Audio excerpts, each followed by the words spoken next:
Welcome back, everyone, to another episode of the Posttopostpod podcast. With me, as always, is my co-host, Chris Ronan. How we doing, buddy? Wow, I like that little remix. You know, you gave me some Red Bull before the episode, and I think it's finally kicking. Bouncing off the walls at quarter to 12? Yep, 12 o'clock. I got all the energy in the world, you know?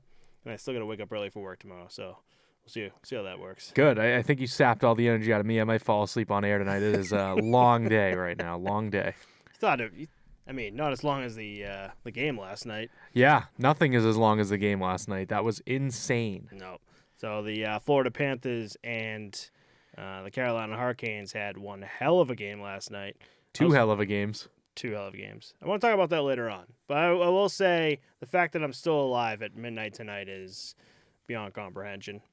I had one of those pissed off moments where I got to see this shit through. Like how you said earlier today, it's like it's a meme now. You just gotta flow with it. Yeah, once you're through 2 overtimes, it's like, when do you call it quits now? You know, you're already this deep in. You can't go to bed. Yeah, you're like, they got to score soon. Like, I could give it another 10 minutes. 10 minutes turns into another 3 hours. You're like, Jesus Christ, let's fucking finish this up.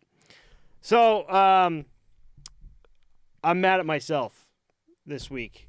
You asked me earlier this week that we wanted to do the picks and what the picks were for this coming series, and I finally had time to kind of really put my mind to it and really think this through. And what did I have actually last pick? You wrote it down though. So last week's episode, we both made our picks for the first series because it was set, and I forgot that. So on Thursday, before these series started, I texted Matt and said, hey, we need to get our picks in. So we sent picks, and we both did the opposite of what we said on paper last week. So Matt has Carolina in 6, and I have Florida in 6. Not a fan of this. Yeah, because we both picked the opposite way. I do think Carolina is going to win this series, and Matt thinks Florida is going to win this series. I finally had time to look. I was so happy. Last night. So happy because Florida Panthers came out fucking ready to go. I'm like, I knew it. I actually did some work on it. I was very confident in the Panthers, and then now your team's down 1-0. Not even knowing that you're a Carolina guy. I get here, and Chris is just like, you picked the Carolina Hurricanes, right? I'm like, fuck. But so those are the picks, and I guess I'm stuck with it. But trust me, I'll be fine. I'm actually fine with any of these teams advancing. Any of them. Yeah, and then we in the other series, we are both against each other again. Matt has Dallas winning in 7 games, and I have Vegas winning in 7 games. Yeah, that's not bad. Although Vegas looking really good tonight. Yeah, Vegas. We'll cover the series later on, but yeah, we'll get it. We'll get to it later on. But there's one thing I want to. The first thing we should get to tonight is how ESPN and how we've been talking about them has been fucking annihilating the NHL and their contract. ESPN last week missed 3 goals in the opening 3 minutes of Game 6 between the Golden Knights and the Oilers, where Vegas would win 5-2 and move on to the next round. ESPN had 2 games scheduled that day, the St. Louis Cardinals versus the Boston Red Sox and the Oilers versus the Golden Knights. The Cardinals were destroying the Sox 9-1, but instead of moving on to the Stanley Cup playoff do-or-die game, they decided to finish up that baseball game, which is infuriating just to think about. Hockey fans have taken to social media to show their anger at ESPN, who has clearly shown zero interest in caring about the NHL and the 7-year deal they made with the organization with them last year. Chairman of ESPN, James Pitaro, am I saying that right? James Pitaro, yeah, needs to be finally put on the spot and asked why he and ESPN simply refused to cover NHL content like they said they would and agreed to for the 7 years. I'm with you on that. Not me, but you have talked about it several times on this podcast, and that was bullshit right there last week. It is the beginning of the baseball season too. And there's 200 games. That baseball game could not matter any fucking less, and any less at all. And here we go, do or die playoff game that the fans want to see, and you're just like, nah, we'll finish off this 9-1 fucking blowout. Yeah. So I heard the guys on Chicklets say that part of this issue stemmed from the fact that an issue like this happened in the years past when ESPN had 2 major league sports to cover at the same time. Basically, they moved one of them to ESPN2, which is a perfectly fine option, but it's not what their contract says that they have agreed to. So by doing that, they got sued for millions and millions of dollars and lost, obviously. So they kind of ran into the same situation. They said, hey, this is what our contract says we're supposed to do, so that's what we have to stick to. It's terrible. It's bad for the game. They're not working on growing the game at all. Nope. Anytime you turn on ESPN, it's Skip Bayless, it's Stephen A. Smith arguing about the NBA, arguing about NFL. It's the off season for the NFL, and they get more coverage than the goddamn regular season of the NHL got. I had my doubts at the beginning of the season, but I went in optimistically saying I really hope ESPN gives them a true chance.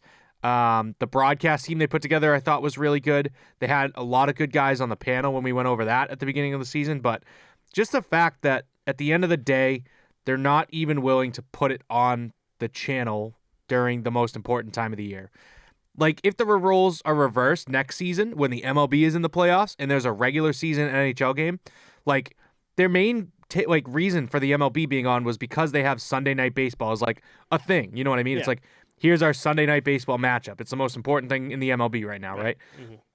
Come hockey season, they have Wednesday Night Rivalry Night is what they used to do on NBC Sports. So let's say they have that, and there's playoff baseball on a Wednesday night and a regular season NHL game for Wednesday Night Rivalry. Mm-hmm. Guess what's going to be on the TV? I can probably promise you it's not going to be the regular season NHL game. Yeah, no, you're right. It's nuts. Mm-hmm.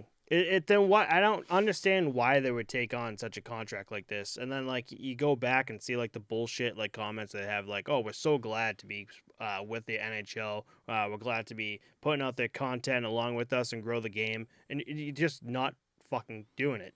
I gotta watch my language, by the way. I do think that at the end of the day, money talks and bullshit walks. Like the MLB is paying a much higher dollar to ESPN to cover them because, like you said, there are 200 games to cover, so it's going to cost more money to get them on ESPN's airtime. Yeah. So at the end of the day, you got to take care of the guy who's paying the bills more so than the other guy. Yeah. And I think obviously ESPN just kind of did this as a money grab. Like the NHL is definitely willing to shell out to be on the sports, whatever the fuck ESPN stands for now, Entertainment Sports Something Network. Something. But I mean, they're just taking the money and running with it, I think, honestly. Like, I think they're doing a shit job. I think TNT has just blown them out of the water with what they've done this season. 100%. And not even to mention, their website is just awful. If you want, like, hockey news, hockey stats, hockey anything, do not go to ESPN. ESPN, like, they hardly ever, like, update anything on there. Like, they still have, like, I remember when we were doing the breakdowns of, like, the, what were we doing? The trade deadline or something like that. And I had to look up who was injured, what could happen. And I found ESPN. They had like an easier little website, part of their website with like all the injury reports. And then I found another website, I think it was CBS, who had everything up to date. And I was realizing how out of date the ESPN was. I'm like, oh my God, dude, you guys don't care at all. Like it's pathetic at this point. The NHL really, really needs to sit down with these guys and be like, hey, listen, like, if you're not going to do it, we're going to pull out of this and go somewhere else, because the game is growing and they need to find a partner that's willing to grow with them, not push them under the ground, Yeah. But we're going to move on, but I do want to say, I think I got to wash my mouth a little bit. I think is that probably the first conversation topic that we had. I was like, maybe the third one I said, I was like, oh, okay, let me ease it down. So thank you to Corona Premier for sponsoring the podcast. That should be a nice little ad revenues right there. There we go. Let's move on to, sorry, not the ESPN, but the Carolina Hurricanes here. They moved on. The Carolina Hurricanes moved on, beat the New Jersey Devils in a funny-ass fashion. Why did I say when I want to say faction? So the Hurricanes bought cameos from New Jersey celebrities to congratulate them on defeating the Devils and moving to the second round. And that is some scummy bummy. That's some funny ass dude, shit the right best there. part about cameos too is like when you buy them from someone, you have to like work with the person and like tell them what you want them to say. They go over it, they decide if they want to do it or not. You know what I mean? Like They can be like, no, I'm not going to do that. These New Jersey celebrities like either didn't know enough about it, didn't care enough, or just like for I don't even know why else, just decided, yeah, let's do it. It's funny. I think it's good for the celebrities too. I think it's funny for the Hurricanes. Like it's kind of fucking hilarious for them to just dummy the Devils like that. Yeah, 100% with you. That's like the Florida Panthers going to like Mark Wahlberg or something like that and be like, hey, can you put oh my like, God, hey, yeah. Good job, Florida Panthers on beating the best team in the league this year, I feel like the New Jersey Devils, celebrities fans aren't as like hardcore as like imagine if like the Panthers did try to do that with Mark Wahlberg, Matt Damon, Ben Affleck. They'd be like, no way. You know what I mean? Like Right. I don't think they would do it. No. But like the Devils just don't get the respect in New Jersey because a lot of people in that area, it's so condensed, are either Rangers fans, Islanders fans, not interested in hockey. Like there's so many different ways that they can be pulled. They can even be pulled down to the Washington Capitals. They're that close. Yeah. Pittsburgh Penguins are close. Yeah, like really close. Sorry, not Pittsburgh. Philadelphia Flyers. So I mean, yeah, I just think it's funny that they got enough of those cameos to make a big collaboration of like hilarious. dumping on their own team. That reminds me of like what the 2019. Remember the St. Louis Blues versus Bruins there in the finals? Who were the two guys from the Office? Jim and Pam. Yeah, Jim and I Pam. can't remember their actual names. John Krasinski. Who's the Bruins fan, right? Yeah. Pam was the St. Louis. What is her name? He's stumping me right now. Can you imagine if like the Blues just like and Jim had a cameo and it's like, hey Jim, mind giving us like a nice little hey, congratulations on the Stanley Cup winning. Right. You know? Right. I think that would be even. I think that'd be even a little crazier. Jenna Fisher. And who's Krasinski? Yeah, That's his John name? Krasinski. John Krasinski. That was an interesting. I'm shocked. I remember that. For some reason, as you were talking, I was just like, oh yeah, that happened. Yeah, Boston doesn't really get like a spotlight of like the famous fans Celebs. other than like the other sports teams like the Celtics, the Patriots will come, things like that. But I mean, the only other that's the only hardcore hockey fan celebrity I can name really is John Krasinski. Yeah, like whatever the Boston celeb like goes to games all the time. I don't know. We don't have a Will Ferrell. Yeah, we need a Will Ferrell. We need a or Will a Snoop Ferrell. Dogg. We need. I mean, LA's stacked. They got Will Ferrell and Snoop Dogg. I feel like every team needs a Snoop Dogg. Yeah, somewhere, right. You know. Moving on from the Hurricanes here, absolutely scum of the New Jersey Devils fans. The fun, awesome fact this week, we're talking about hockey growing just in general. Haiti will be playing their second game in the history of the international ice hockey against the Lebanese this Saturday. Haiti's first and last game was in 2017 when they lost to Lebanon 7-4. Fun fact: Georges Larac played for Haiti that game. The game will be played in Quebec at Place Bell Arena. Not a lot of info on the roster, anything else, but this is good to see. I was looking for like the roster and just anything on it, and there's like it's very like hidden. Like I couldn't find anything, but it's cool as shit to see, especially a team like Haiti get into this too. So the sport is growing. It's also kind of cool that Georges Larac was part of it. I wonder how many beatdowns he had that game. Oh my God, Jesus! Just dropping the gloves. Dude, I love Georges Larac back in the day. Yeah, he was the man. He was a great player. That's when they had the fighters. That's when you had the John Scotts on like every team. Like as soon as you saw Georges Larac on like the ice, like PJ Stock, you're just like something's going down. Like someone's gonna get rocked, and then I'm all for it, you know. So can you imagine if he played? I would be like, hey, want to come back and play? Dude, imagine being Lebanon, showing up to the game like expecting to play Haiti, and then Georges Laroc's there. Like, Shows up. Whoa, okay, all right, okay. Tightening their helmets, just don't mess with them. If he gets the puck, just like make sure that fight strap's on. He has the puck. All the Lebanese are like, let him take it. He's good. We're not gonna mess with this guy. So awesome for Haiti. Actually, I kind of want to move this to further down. So we're gonna move on to coach news here. So this week, was it NHL Breakers? If you go on Instagram, there's a group called, or an Instagram called NHL Breakers. Ever so often they put out like cool news. And this week they found out that apparently there's a group chat with every GM in the league, and and when they're fired, they're removed immediately. Apparently it's on a WhatsApp group where they discuss possible trades, crack jokes, and everything else.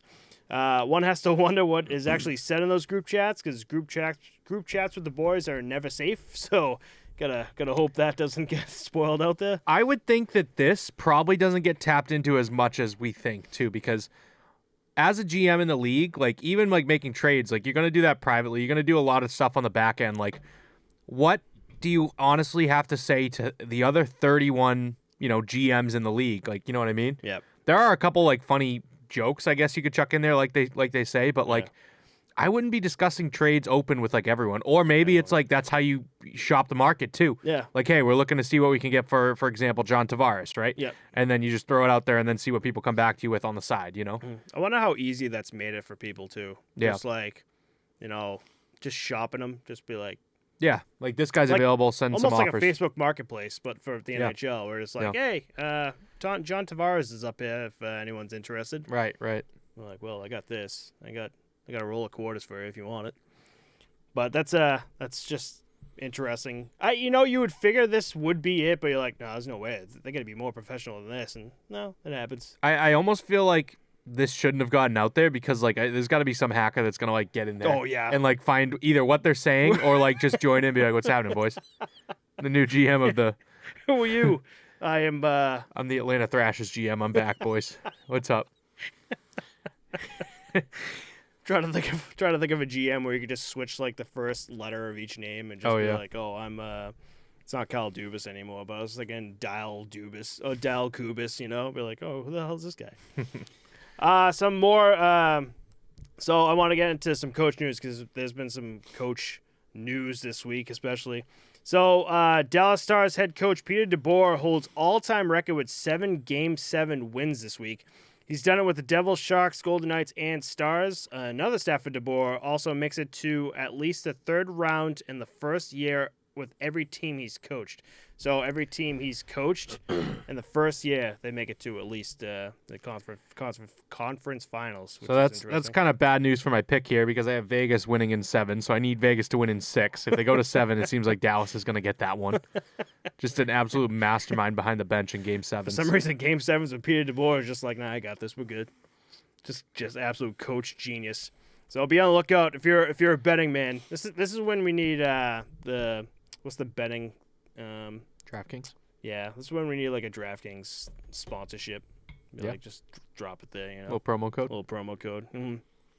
Also, the Columbus Blue Jackets have interviewed Peter Laviolette and Mike Babcock for the head coaching position after relieving Brad Larson in April, and I can't be more almost upset about this. As soon as this came out, I actually sent it to you earlier this week. I was like, are they just looking for players to just ask to leave? Let's go. Tortorella round 2. That's a great idea. Let's go back to what we were doing before. What's worse, Tortorella or Mike Babcock? Because we have two heads of the same chicken. Because we have what's his name? Mike Commodore, who jumped right on social media when this happened. That just absolutely laid into him.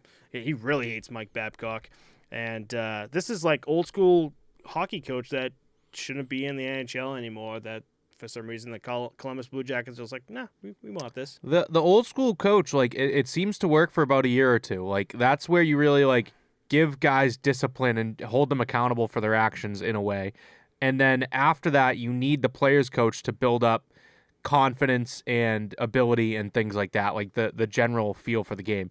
But when it comes to like a Babcock and a Torts, that's where you get like the hard nose, work hard, earn your keep, hit the gym kind of mentality,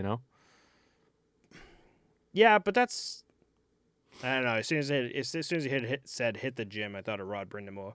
But Rod Brindamore is more of a guy like how we talked about that, just like you ride into battle with. Yeah, he's definitely more of a player's coach. Yeah, the guys are happy to play for him. They get along with him, and he's not sewering guys for no reason. No, yeah, 100%. So I hope to God Columbus Blue Jackets are just like they interviewed these guys. They're just like, we're not going to take you, because if they do, I'll be curious like how many guys, like especially like the guys like Patrick Laine or something like that, are just like, oh no, Laine's in Winnipeg, right? No, Laine's in Columbus. You're right. Oh, okay. Laine, Gaudreau. I wonder how many of them, Boone Jenner, if they have a no trade clause, just like, I'm gonna move it. Shit me. I just want the fuck out of here, because Mike Babcock does not have a good repertoire with these NHL players. So yeah, we'll see. I really hope they look out do for that. kind of leave the door open for a little bit and see what other options become available. Because the further we get out of the playoffs, like once everything's said and done, the more coaching changes we're going to see from around the league. Obviously, we have more news to cover, but like as teams are eliminated, let's say they will make coaching changes and decisions like that. So there could be more talent available. Right. And I also think that these teams need to start looking more at guys that are, giving their time and, just kind of need a chance, because there's not a lot of opportunity in the league. There's, 32 jobs when it comes to a head coach in the NHL. Let's give some new guys some chances. Yes, there's guys like Peter DeBoer and Barry Trotz and who was the one? Bruce Boudreau, who bounce around teams, get the job done, and have winning records. But there's also the young guys that come up and kind of take the reins over, and I think we need to see more of that around the league. I think we talked about last week or the week before with Daryl Sutter leaving too. Just like he's become kind of like a bounce case as well. Mm-hmm. He's gonna become like a Babcock and a Tortorella, and yeah, I mean, like look at a Bruce Cassidy, a guy who was an assistant coach for a long time. He got the head coach job and he won the trophy almost like not immediately, but very quickly after for best coach in the NHL, and he's in the running again this year, I think. Yep. Fuck. Now I'm just looking at all the head coach changes because it was the last week or the week before also that we talked about Gerard Gallant. It was almost in the same thing. Gerard Gallant gone and also Daryl Sutter gone. Mm-hmm. I don't get it. I just don't get. I don't see why. I don't get it. I don't see why the scapegoats are the head coaches. Like especially the coaches that are good. It's because when you have a roster full of players and the team doesn't work, you can't get rid of X amount of guys on the roster and just immediately fill their roles. Mm-hmm. But you can change, the person driving the bus, and that can change the entire mentality on the bench, in the locker room, and just give the team new light, a new system, anything. Just it's the quickest way to make the most impact to your team with one move. Mm-hmm. It's I think coach number 1 and GM number 2. GM is more, I've said last week too, down the line, but for players, like you can't just clean house with your roster. That takes time, and that'll put you in a bad spot pretty quick if things don't work. With the coach, it's kind of like you rip the Band-Aid off, you get rid of him, you try something new. If that doesn't work, guess what? You can just fucking bounce after the first, second season, Interesting. Yeah, you're right, because you're more invested in the players than you are the coach. Mm-hmm. You're putting millions into the players and the whole team setup than you are the coach. Mm-hmm. Just okay. The last bit of coach, I put this in there, but it's not really coaching. But the biggest news this week that actually happened today, Toronto has decided not to sign GM Kyle Dubas, and also assistant to the GM Jason Spezza has left the Maple Leafs. Leafs apparently offered Dubas $4 million, and apparently last minute his mind changed and wanted more money, which was apparently $6 to $7 million. And Brendan Shanahan made it pretty clear that nope, get scuzz, get out of here. And almost in Toronto fashion, you get bounced in the playoffs and everything kind of goes to shit for them. And you got to wonder what the fuck is going on. That's not only, it's not a head coach change, you're changing like the head office there, both with Jason Spezza and Kyle Dubas gone. And I don't know where Brendan Shanahan seems to go from here, but in the press conference that he had, he seemed very wanting to do what's best for the company, for the Toronto Maple Leafs here. So you got to assume he's got to make some good changes here. But in the conference that we watched, apparently in the beginning of everything, he wanted to sign Kyle Dubas. He wanted to make him a GM for it. And then Kyle Dubas, right after he talked, Kyle Dubas got on and he said something along the lines of like he wasn't sure if he wanted to be GM, something fishy that Brendan Shanahan was just like, oh, now I'm on the fence. Like, why would I sign a guy that like is not fully 100% in on the Toronto Maple Leafs here? And so he was already on the fence there. Even though after him and Kyle Dubas's, what's the word I'm looking for? His manager was talking and had an agreement with the $4 million contract, and then all of a sudden, kind of out of left field, Kyle Dubas was like, no, I really want to do this. And then Brendan Shanahan got another call and be like, well, we want more money now. And at least the way it was said leaves a sour taste in my mouth with the whole situation. So I kind of can side with Brendan Shanahan on this. But the fact that Jason Spezza also just like almost immediately resigned himself from it too, you got to wonder what the hell's going on in the back office there, and if Brendan Shanahan's actually making like the right moves. So to sum up, Matt, and Brendan Shanahan and the fucking Steve Dangle guys, 20-minute rant about this, it can all be broken down in 2 seconds. Do it. Kyle Dubas went to his presser and said, this has had a big toll on me, my family. I need to consider things. Shanahan didn't really like that answer. He doesn't know if he's 1 foot in, 1 foot out. The agent calls him and says he's in.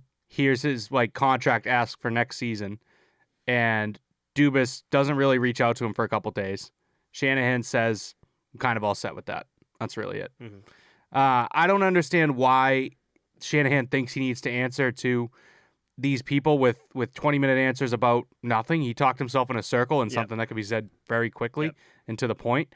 I think that this is the first of a lot of dominoes to fall with this Toronto Maple Leafs team. The roster is going to be looked at a lot differently. They're going to be looking to sell high on guys, and I don't know how much people are teams around the league are going to be willing to offer to get some things moved.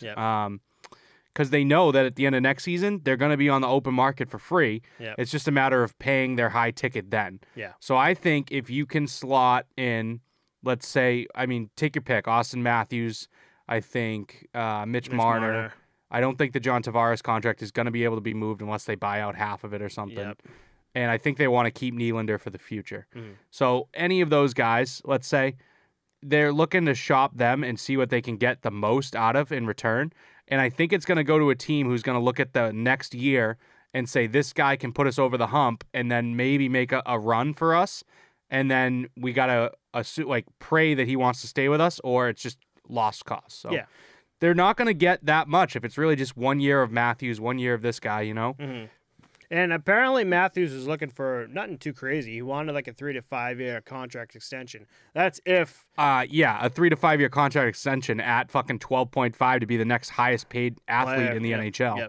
But does he sign with a team like the Toronto Maple Leafs where he knows they're probably going to get bounced to the playoffs, or does a player of his stature go to a team with a team that can fucking pass the first round and maybe get him a Stanley Cup? I think at the end of the day, this team is made up of guys that care about the money more than anything else.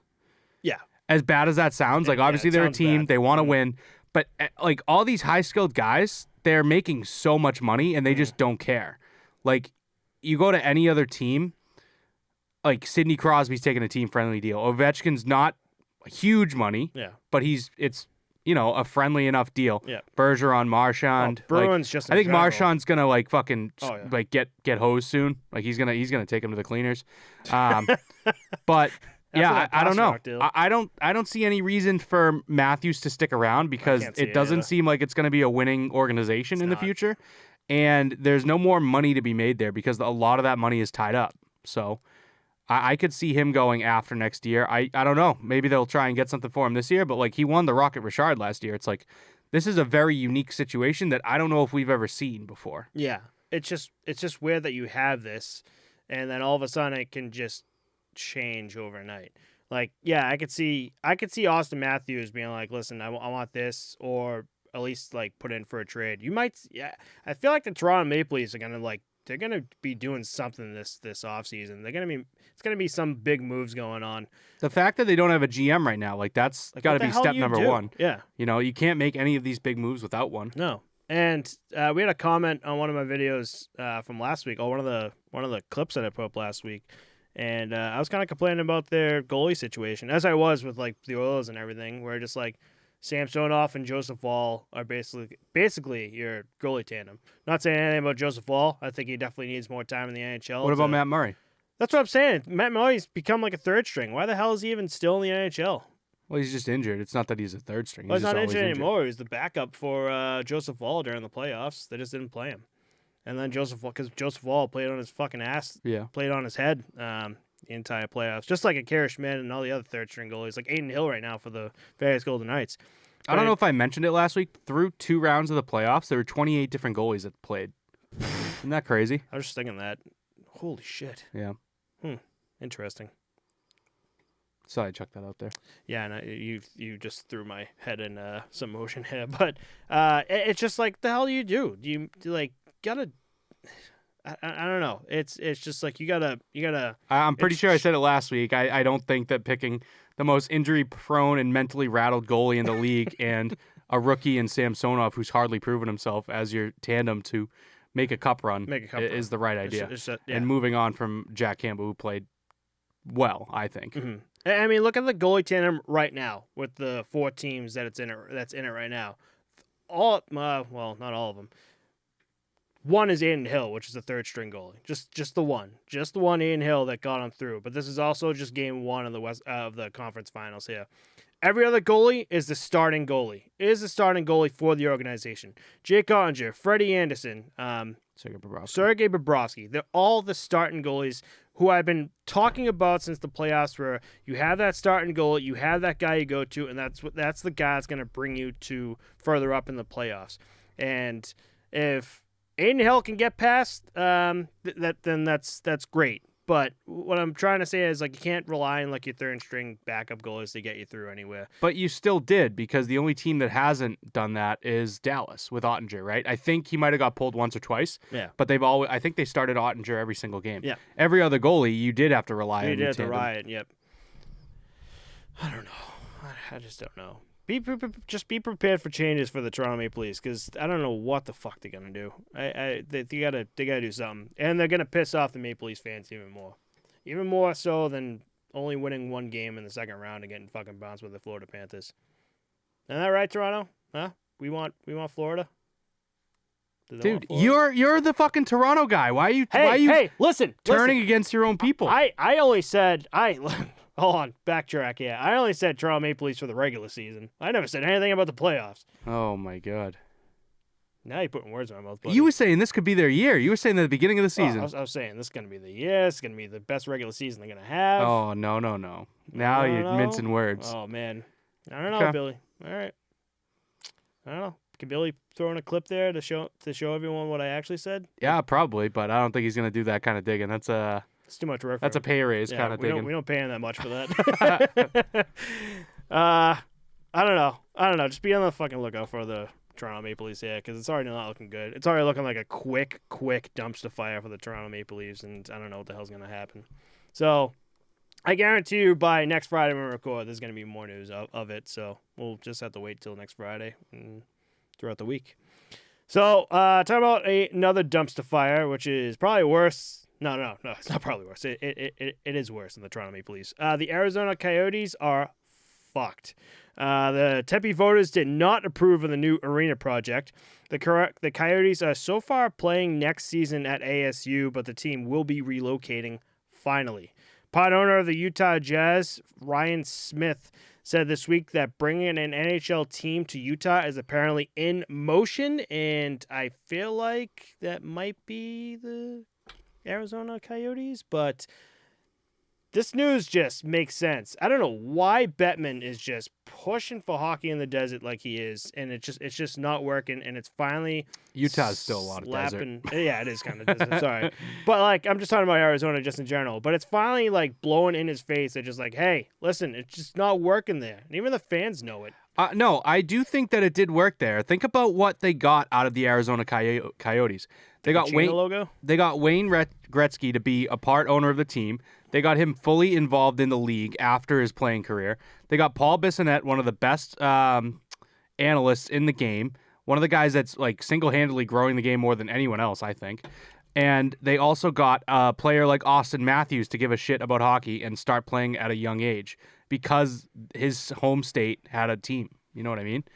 There's a lot of good that came out of it, but it is time to know when to fold them. You know what I mean? Like, it's done. You know, you got to know when to hold them. You got to know when to fold them. Yeah, know when to walk away. Yep. I forget the next line.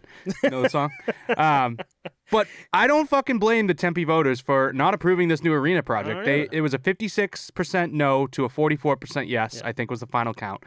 And the main reason I think that they're against this is because the team doesn't pay their fucking bills. Yeah. Right. Like, why are we going to say, yeah, let's get a brand new arena project for the X amount of dollars and then let you guys just, hang out, not pay your bills and just fucking great. This is fantastic. Let's have you just rack it up, just sell me a 24-ounce can for $18 at your fucking 5,000-seat arena. I don't know. It's just... And not pay me any dime from it, the Utah thing came out of left field, I feel like. Mm-hmm. I think part owner Ryan Smith is kind of getting ahead of himself with the Utah Jazz. Mm-hmm. I don't know how much he should have actually put out there about this. Mm-hmm. But Utah, man, I don't know. That's just left field. I'm not a huge fan. Houston, Utah. I like Houston. Quebec. I like Atlanta. I like Quebec. You want to go back to Atlanta? I don't mind it. I don't mind it. I think it can work. I think it didn't then because the game was so small and at such a weird transition phase of like, here's our bruisers and now let's start to turn into skill. I like Kansas City has been brought up a lot because they have a successful baseball and football team. I think that's about where I stand. I think the thing that makes the most sense is one more Canadian team, because then you have 1/4 of the league is from north of the border, like a nice even round number. You know, I'm trying to think of like Canadian teams.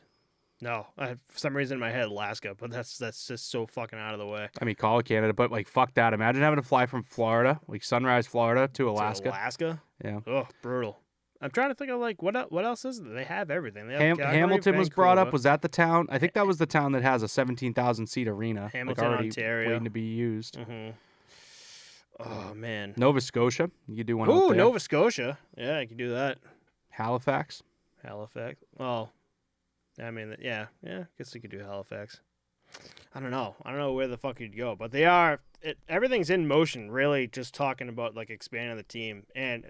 Not even just expanding, expanding the team, expanding the NHL, but also everything's in motion now to do one more year at ASU with the Arizona Coyotes and then ship them somewhere else. So God only knows where the freak. A lot of news has come out of this too. I'm pretty sure Clayton Keller's father tweeted that he will not be playing next year. Is that what that was? So I saw something this week. I didn't put it in the notes because I saw something this week that someone hacked his Twitter account and just like Clayton's father? Yeah. That's wicked funny. Yeah, so someone hacked his Twitter account and like put up like the fake I thought it was kind of nuts, yeah, because I mean they're going to play at ASU, so I assume that Keller will be there. He's one of the star players on the team. 1,000%. And it's no different than last season. No. And if anything, it should be better because they'll learn from the mistakes of that arena and what they can do to make it better. Yeah. The other note was that Logan Cooley of the University of Minnesota will not be joining the team this season, which would have been an amazing prospect to see there. And I guarantee you part of this, him going back to school for one more year, is because of this fiasco with the arena and just not knowing the future of the team right now. It's just a mess. It's an all-out mess. And it's just like,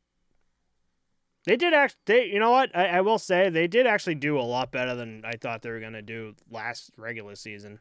Like, they did pretty well for the shit show that they were. Like, I'm shocked the Blackhawks were even worse than them. Vejmelka was big for them, I think. Yeah, he came up out of nowhere. Clayton Keller stepped up in a big way when there's really no veteran leadership on that team now. Yeah, Connor Ingram was a big help with them too for Vejmelka. Like they had a good goalie tandem too. They had good players too. Just like nothing that can really like stand out. It's just a good AHL team. You know what I mean? Yeah, that's exactly it. No, you nailed it. But let's move on from two dumpster fires to a gentleman. So we go from Sid the Kid to Sid the Gentleman. A family was on vacation in the Bahamas and noticed Crosby having lunch. The family are big Penguins fans and season ticket holders too, but were too shy to say anything. The family's 10-year-old daughter wasn't and walked right up to Sid and asked for a photo with him. He took a photo with her and then came over to the family's table and took a photo with the entire family, as well as staying there and talking with the family for a while. After lunch, the family found out that Crosby picked up the tab and left an autograph and note for their 10-year-old daughter. Good guy, Crosby, man. Really showing how long of a way he's come since the draft, since being drafted in 2008 here. What a guy. What a local guy there, too. That's cool. Just a pure leader. Another Chicklets plug, too. Charles Barkley was on the podcast this week, and his interview was great. If you guys haven't heard that, it's fucking hilarious. But one thing he brings up, he's like, man, it's so fucking annoying. Like, people see you in public, and, like, you have to, like... Be nice. Yeah, be nice. He's like, obviously this is annoying as fuck. He's like, sometimes, like, I'm just going to the airport to catch a flight, and, like, the flight gets delayed, and I'm sitting there, and, like, people expect me to sit there and talk to them and entertain them. And he's like, fuck that, dude. I'm sitting here pissed off, too. Yeah. Like, my flight's delayed, too, you know? I'm like, that's so funny. Fucking hilarious. But yeah, Crosby, good guy, professional. Just an all-around leader as he has been for X amount of years now. Forever. You know, just since day one. I feel like. Yeah. Learned from the best though, living with Mario Lemieux. Yeah. I mean, his story is fucking great. I love how I think that was one of the first stories I heard that. And then after that, I heard of a bunch of other stuff too. A bunch of other players doing it too. That like a guy like Mario Lemieux just brought Crosby in. He lived with him, trained him, and everything. Who was it? It was Yevgeny Malkin too from the Penguins. Actually, was with who did he stay with? He stayed with some like big player too that helped him with everything. Was it Yager? Yeah, it was Jaromir Jagr. Because Yep. he came in as an immigrant as well, just like Malkin did, and had to learn English as a second language. That's exactly and all it. that He stuff. said he stayed with Jaromir Jagr. He got him like to get his own phone, his own place, and really set him up. So it's just awesome to see like these veteran guys helping these new guys coming in. So One of the news stories that's just come out too is Wyatt Johnston has been living with the Pavelski family, and like it's kind of like billeting a little bit with these rookies, but it's like good to put them in with the veterans because the veterans obviously show them the ropes, but also like how to live, how to be an adult, because these kids are only 18, 19, 20 years old. Like fucking, they probably don't know how to make anything other than cereal and toast like me.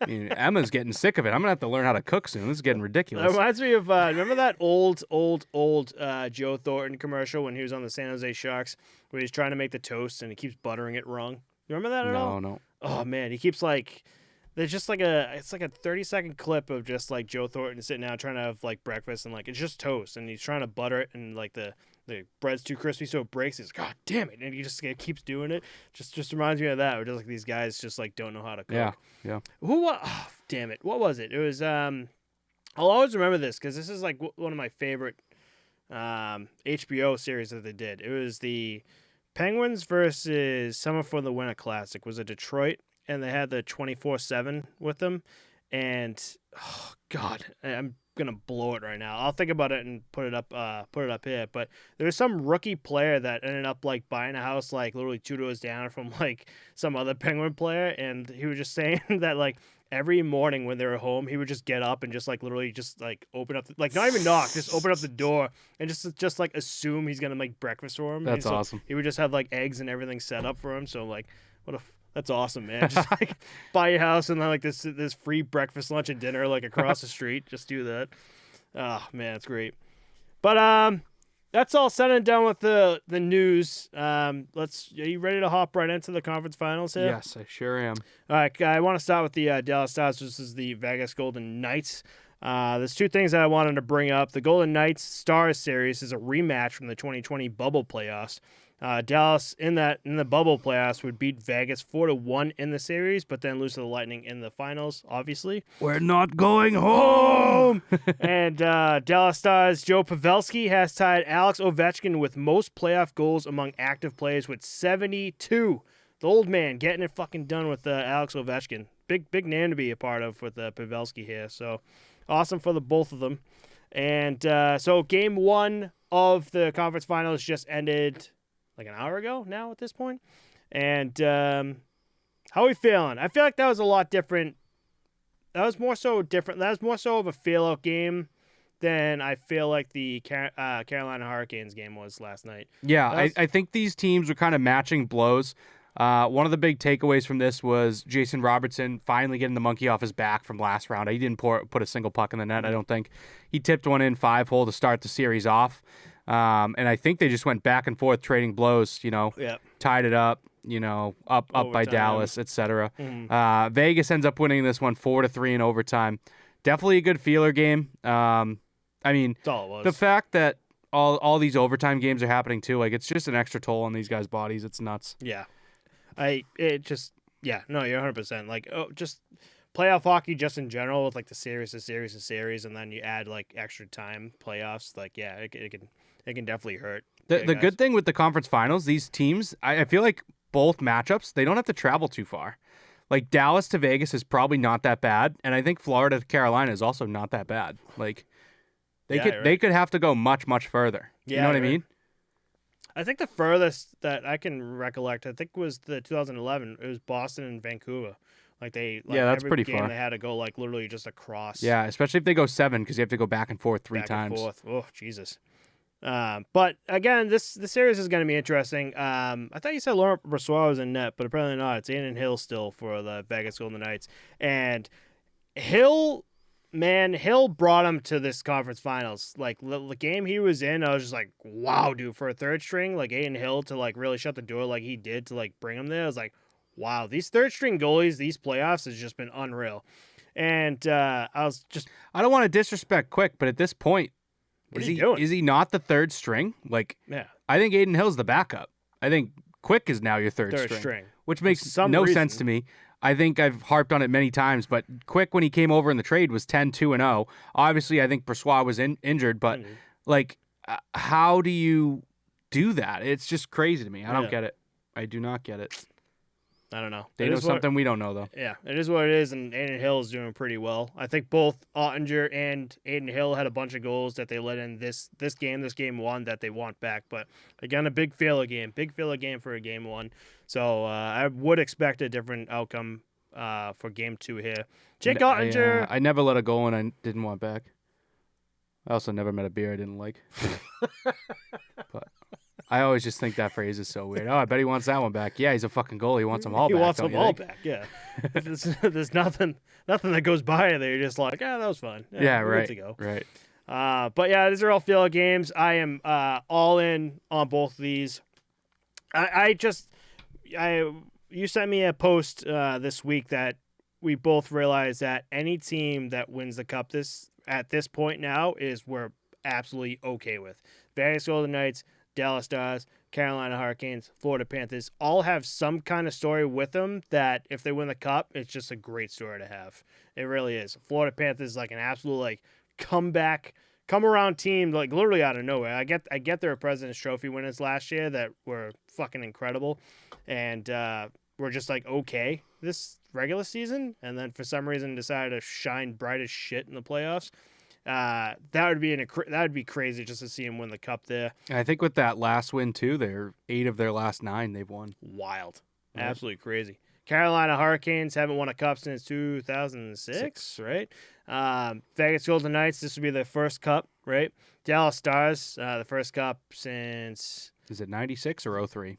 It's one of those. It's 03. No, it might be 96. Florida might be 96. I think Florida. Dallas is 03. But I could be wrong, though. Man, they all deserve it. It's not like the same thing. It's not like we're not sitting here watching the Lightning again for like the fourth year in a row. We're not, I would have been fine with that, too, though. Yeah, true. I like seeing them in the finals. Or we're not sitting here, say if the Bruins didn't just shit the bed and they're just sweeping through. We wouldn't be sitting just like, well, we know the fuck this is going, It's just like, it can go anywhere to any team, and I'm just okay with it. They all deserve it, in my opinion. So that's what I love about this the most. How confident are you in your Dallas pick? Awful. Oh, Dallas pick? I like it. Because the only reason why I picked Dallas too is just because I think Jason Robertson the past couple of years in the playoffs knows what it takes, and he's been able to stand on his head and play unbelievable. He's Jake Ottinger? Jake Ottinger. Okay. He's really proven himself. Not even just Jake Ottinger, but we just talked about the monkey on the back with Jason Robinson, Pavelski, Heiskanen. Like they have these players that's a good, well-rounded team. Jamie Benn. These guys really deserve it, and like a good team that can push through. I do think it's going to go 7. I had 7 on there, right? So I do think it's going to go 7. I think it is going to go Dallas. I'm pretty up there on that. I feel like both of these series could just go either way. It either sucks. Way. You think Vegas has more of a chance, or just no? I think they're just both. It could go either way. I think Jack Eichel's been unreal. Mark Stone's in the lineup, healthy. Unreal. Goaltending is obviously a question. Mm-hmm. I don't really know what's going to happen there, but I think home ice is going to play a big advantage for Vegas. I think they need to win at home if they want to win this series. Yeah. I feel like if they lose, I'm sorry. Yeah, I think so. Because if Dallas wins an away game, I think that can turn everything around for them. If you steal one in an atmosphere and a crowd like Vegas and the show they put on, how loud it is there. Yeah. I feel like that can help your team quite a bit. Mm-hmm. Yeah, just got to get over that hump. Yeah. I'm with you on that. And we want to move on to the Hurricanes here. So the last series, the Hurricanes versus the Florida Panthers. I got to Chris's tonight, and I'm like, do you have any more of those Red Bulls? Because I need it after last night. So at the beginning of the episode, I talked about this series, and so last night I was watching the game, and right at puck drop, Florida Panthers were all over the Carolina Hurricanes. They were just in the offensive zone, looking incredible, and it's like, whoa, these guys are just off the face-off. the rest of the game, it was just like, wow. These two teams, Carolina Hurricanes, Florida Panthers, were like head to head, just like great defensively, great offensively, great goaltending. Just like it was just like so evenly matched. And then once it got into overtime, you're just like, oh, it's gonna end soon, and it did. The Florida Panthers scored, and the goal was called back for goalie interference, and I am on the fence with if that was even a goalie interference. In my head, he had nowhere to go. He was like stuck between, I can't remember the player's name, but he was stuck between the Carolina Hurricanes player and the goalie, and he tried to get out of the way. I don't understand why Toronto overturned it. So my thing is, he had nowhere to go because he's choosing to push through that blue paint where you're not supposed to be. Well, he got pushed into it. Right. Which he shouldn't have been there in the first place. So if the defenseman had pushed him into the goalie, it would be not goalie interference. Mm-hmm. But I think since he was making the conscious decision to go through there anyways, like that is what factored in there. You know what I mean? Like you're in the blue paint. Why are you there to begin with? You got bumped a little bit, but like you should never have been there in the first place. You know what I mean? Into it. Yeah. Yeah. It's not like he got pushed into the goalie. He got pushed and he happened towards to be the goalie, yeah, like in front of the goalie. You know what I mean? Right. I don't know how to explain that better, but don't fucking stand there, and this won't happen. I don't know. I don't know. That's probably what Toronto said too. And Probably like, fucking rigged. That's where I'll leave it. maybe the Toronto Maple Leafs are right. Maybe this place is fucking rigged. Vegas had money on fourth overtime. I believe paying it. out big. Yeah, Plus 2,600. Go to Toronto for this call, and they're just like they're still kind of pissy over Florida Panthers beating the Toronto Maple Leafs, Right. and they're just like, we're gonna call this back. But so I gotta be up at 3:30 in the morning. It's now time the game end, like 1:44. Is that right? Yeah, I forget. it's It was around- 5 hours and 44 minutes long. it was around 1:42. 2:00 in the morning, and I was just like, it's gotta end soon, and I want the Florida Panthers to do it. So I'm watching it. End of the first overtime, I'm like, okay, I'll watch a little bit more. 10 minutes into like the second, I'm just like, how the hell are they still not scored yet? End of the second period, I'm like, I might close it off. Didn't. Sat there and watched the TNT broadcast. Paul Biznett had me in tears. He's the reason why I just kept watching, because Biz was just like, both of us were just like, all right, can we just end this, please? Like, at one point he made a joke or just like, all right, at the end of each overtime, One analyst gets to leave. Yep. He's like, I'll go first. He goes, I'll go first. Like, I'm just out of here.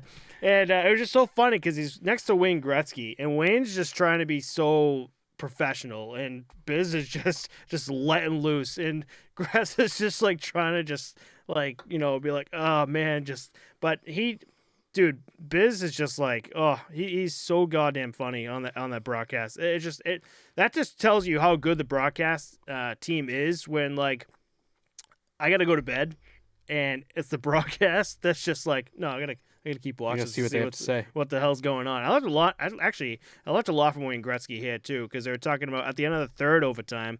They were talking about, because Henrik Lundqvist is on there too, and I think Henrik Lundqvist is an awesome addition to that. As long as Liam McHugh, the whole thing. Anyway, Liam McHugh kind of like Aaron drives the bus Carter. in such a nice way. He does. It's awesome. I like the way he runs it. Yeah, he's great. So at the end of the third, he's like, Liam McHugh asked Gretzky, he's like, what are you doing? And he's in the locker rooms, and he's like eating, drinking. There's like a lot of pizza, a lot of everything. I didn't realize Lundqvist is a big burger guy. He goes, anytime they had burgers. I'm like, interesting. I just don't picture Lundqvist as Probably like a no burger bun. guy. Probably no bun, yeah. Right? Just No bun, no cheese, to just keep straight protein. to keep that like Swedish look that he's got, that model. that he is. But apparently, Gretz said not even just like in his time, in his era, it was just different. He goes, they didn't have what they have today. It's like they literally had like Hershey chocolate bars and soda that they gave him. So he goes, Pack of cigarettes. Yeah, pack of cigarettes. But like, here you go. It reminds me of like the Billy Smith from like the Islanders. Like there's a picture of him in the Island locker room, just like a pack of cigarettes and some beer like on the side. But he was just like, yeah, at the end of like the first and second periods during like the regular season game, he had the equipment man just like go in the arena and just get him like a hot dog or burgers just to have. I was like, oh, that's interesting. It was kind of like a nice insight on like what that era was for like these guys. But then I really thought, I'm like, dude, Gretzky was like the best player in the league that like ate hot dogs and shit. I'm like, it's another like Babe Ruth, where Babe Ruth was just like drank beer, hot Or a dogs, Phil Kessel. prostitutes, and is like one of the best ever. or like or a Phil Phil Kessel, Kessel, right? yeah, exactly. Or an Ovi with Coke on the bench, right? Drinking Coke out of the water bottle. Oh yeah, Zdeno Chara used to do that too. Not like Kuznetsov with Coke in the hotel room. Talking about Coca-Cola. Coca-Cola, okay, yeah, not this year's Coca-Cola, not like the before Coca-Cola, Right, Yeah. right. But yeah, man, it was just the whole thing was just so fucking good. And Biz it was so funny because he was so adamant on leaving. Like he just like someone's gonna just score the goddamn goal here. So finally, the fourth overtime comes. I'm just like staring at my computer screen. I'm like, someone's gonna score. At this point now, like I'm all in on Florida Panthers scoring. Like I'm still in, but I was like, you know what? It's only game one. Someone's gonna score. Carolina could score, and I just need to go to bed here. We're like a minute left into like the fourth overtime. Like there is no fucking way we're going into a fifth overtime. And finally, 12 seconds left. Our boy Matthew Tkachuk roofs it past Freddie. Yeah, Anderson. it was nuts. He kind of just got like a weird pass/turnover in the high slot and like did like a 180, whipped it around and just sent Just it. got it. Yeah. And just put it on net and it went.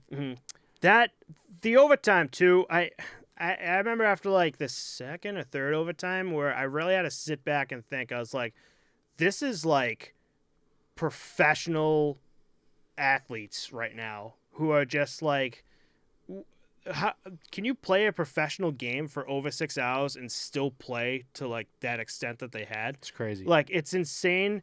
It's just insane. Like the training that they've gone through. And like, you know what they did after the game was over? what? They got on the bikes. Yeah. Because they have to break down the lactic acid or whatever in their fucking body, lactate, whatever it is. Yeah. So after fucking 6 hours of like professional hockey, like yeah, exactly. You have no choice but to do it. Otherwise, you're gonna be fucking hurting even worse than you would be if you didn't. Yeah. You know. It was just unbelievable. I was waiting so bad. I'm like, someone's gonna get tired and it's gonna be all over. No, it was defense to defense. It was offense to offense. Like guys would come into the zone and to the offensive zone, but the defense was already there, already back checking, already riding them on the boards, so like can't get a shot off. And both Freddie Anderson and I can't remember the goal's name, Sergei Bobrovsky were unbelievable. There were just shots that were just like, oh man, Bobrovsky owes the Post about like 5 dinners, by the way, because the Post saved his ass like a good amount of times throughout that game. But nonetheless, who was the defenseman that played 58 minutes? Was that Montour or was it a different defenseman? Did I send it to you? Was it Montour? Yeah, don't go digging. You're never gonna find it. No, I literally just sent it to you, didn't I? Oh yeah. Oh no, it's literally all right here. Yeah, Montour, 46 time on ice, which was a franchise record. Someone had 58 though, almost an hour. Oh really? Yeah, I forget who it was. At the time, going into the fourth overtime, it was the 15th longest game in NHL history. And then I woke up this morning and found out it's the 6th longest game in NHL history. Yeah. And there's just like just a bunch of like videos of just like Carolina Hurricanes fans just passed out on the benches there. Did we get 5 OT in the bubble? Is that what we got? I'm pretty sure that was a Bobrovsky game with the Lightning. Was that Florida Tampa? I forget. I thought there was a 5 OT game in the bubble in 2020. They might have been. I was looking at the top 5, and I don't remember specifically looking at it. But I do want to bring up too that this series is actually pretty interesting. All 3 Stahl brothers are part of this series. Like you gotta wonder what the parents will just like. Like do they switch off jerseys and be like, "Oh, yay!" Like do they see the Matthew Tkachuk score and be like, "Yay!" Yeah, right. I'm sorry. Yeah. But there's actually a few names I wanted to bring up. Lomberg looked unbelievable this first game. Lomberg was actually the one that scored an OT, but through Oh, I got called back. but it got called back.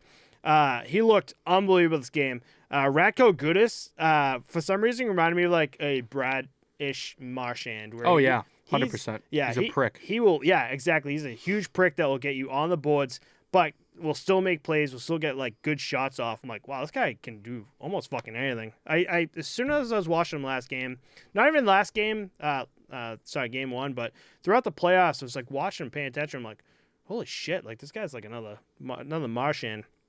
Eric Stahl, for the old guy that he is, playing unbelievable. I think he's really shining right now in the playoffs, and I think at his age and when was the last time does he have a Stanley Cup under his belt? I don't think he does. Could not tell you that. But he's really wanting the cup right now with the Florida Panthers, and it's really showing. And Anthony Duclair last game. I wonder if I can get it up. Dude had someone jumped on him or something like that. It was like two skate blades to the face. And, like, I don't know what his face is made out of. Maybe fucking steel or something like that. But they showed him on the bench. No blood, no nothing. Just, like, still in the game. Like, holy shit, Damn. dude.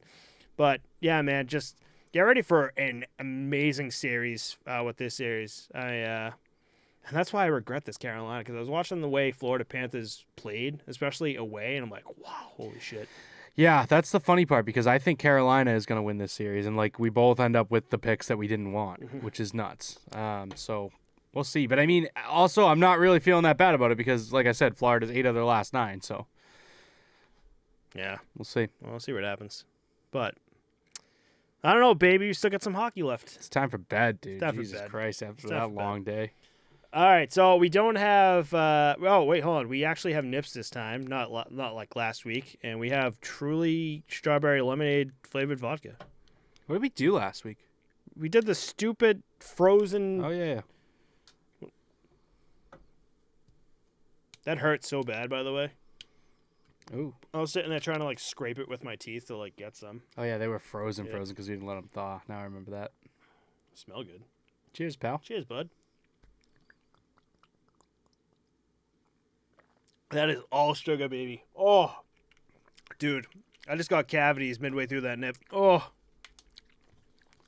that is all sugar. Wow.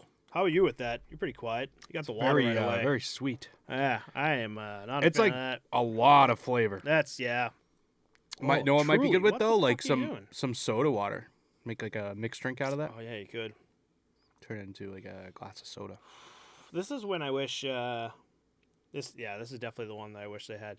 You had a drink earlier this week that had like 35 grams of sugar in it. You're like, holy shit. Oh yeah. Yeah.